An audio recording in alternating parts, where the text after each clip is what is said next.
صدر اعظم محمود پاشا، پورا نام پاشا انچلوچ تھا۔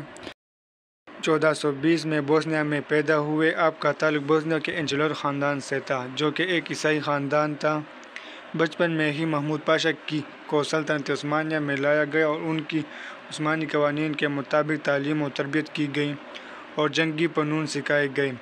محمود پاشا نہایت ذہین، بہادر اور انتظامی صلاحیت کے مالک تھے۔ سلطان فاتح کے خاص رکاء میں شامل ہوئے اور 1454 میں وزیر اعظم جندالی خلیل کی پھانسی کے بعد ان کو صدر اعظم پاشا کا عہدہ دیا گیا۔ ان کے دور میں عثمانیوں نے چند اہم مہمات کا آغاز کیا، جن میں بوسنیا اور قفقاز خاص طور پر شامل ہیں۔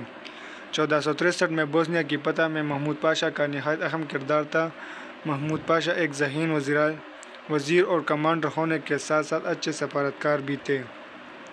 انہوں نے اپنے دور میں وینس، ہنگری اور دیگر یورپی ممالک کے ساتھ معاہدے کیے، سلطنت کو مالی اعتبار سے بھی نہایت مضبوط کیا۔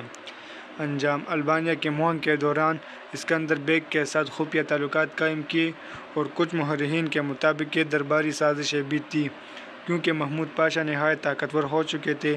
چونکہ سلطان فاتح بھی کچھ شکی مزاج انسان تھے، تو درباریوں نے اس کا مکمل فائدہ اٹھایا اور سلطان کے کان بھرنے لگے۔ بالآخر 1474 میں سلطان محمد فاتح نے محمود پاشا کو غداری کے الزام میں معزول کر کے پھانسی دے دی۔